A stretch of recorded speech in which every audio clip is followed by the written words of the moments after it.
اندازوں، منظروں اور ترسیل و ابلاغ کے طلسم کی تربیت گاہ کے ان گلیاروں میں رواں دواں یہ وہ شخص ہے جس نے ایک طویل عرصے تک لفظوں کی گہری ریاضت کے ذریعے اپنے کو ایک میڈیا شخصیت کے منصب تک پہنچایا ہے۔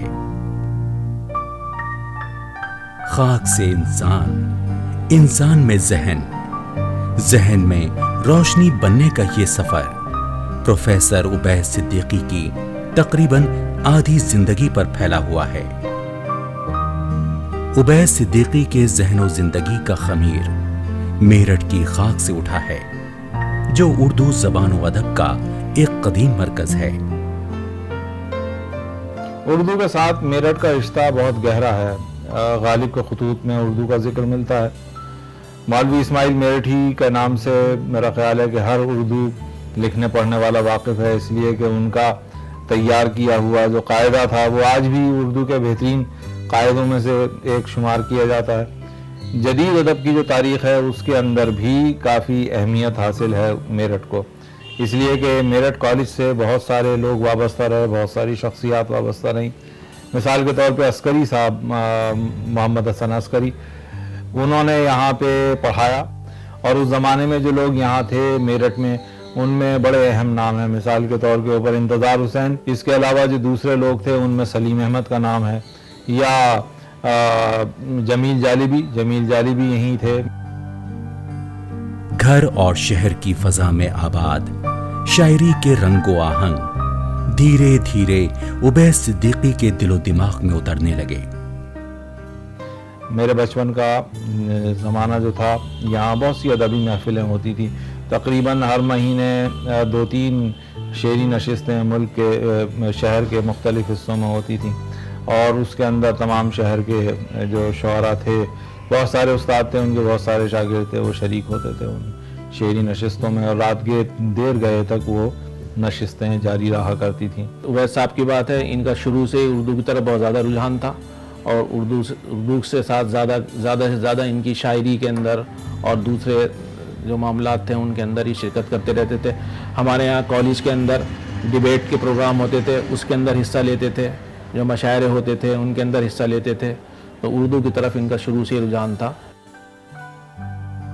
فیض عام کالج میں ذہن کے دریچے کھلے، اور شاعری کے ساتھ ساتھ فکر و خیال کے چراغوں کی لو بلند ہوئی۔ 1967 سے 1974 تک میں یہاں زیر تعلیم تھا، 6 سے 12ویں تک کی تعلیم میں نے یہیں حاصل کی۔ اس زمانے میں یہ انٹر کالج تھا، بعد میں ڈگری کالج ہو گیا۔ اب میں نے آنے کے بعد دیکھا بہت زمانے کے بعد کہ کافی نئی عمارتیں بن گئی ہیں، بہت سی تبدیلیاں رونما ہوئی ہیں۔ شاعری بھی میں نے یہیں شروع کی، غالباً اس وقت 8ویں کلاس میں تھا جب میں نے شعر کہنا شروع کیا۔ عبید صاحب میرے ساتھیوں میں سے، یہ ڈیبیٹس وغیرہ میں سب میں حصہ لیا کرتے تھے، کالج کے مائنرز اسٹوڈنٹ میں سے تھے۔ پرنسپل وغیرہ مینیجنگ کمیٹی نے ہمیشہ انہیں ایوارڈ دیے ہیں، اور اچھے نمبروں سے ہمیشہ یہ پاس ہوئے میرے ساتھی۔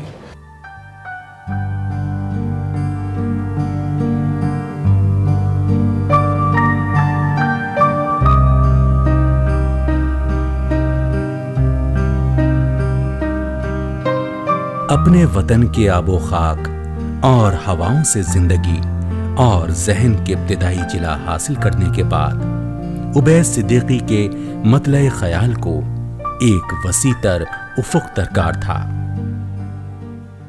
علی گڑھ جب میں گیا تو علی گڑھ جانے کے بعد اس میں ایک طرح سے شاعری کے اندر تبدیلی آئی، کیونکہ ماحول وہاں مجھے دوسرا ملا، خاص طور پہ شہریار صاحب کی صحبت کی وجہ سے۔ میرا خیال یہ ہے کہ وہ علی گڑھ کا آخری زمانہ تھا، آخری بہترین دور تھا۔ وحید اختر کا نام بہت اہمیت رکھتا ہے، کیونکہ نوجوانوں کی حوصلہ افزائی کرنے میں بہت رول ان کا ہوتا تھا۔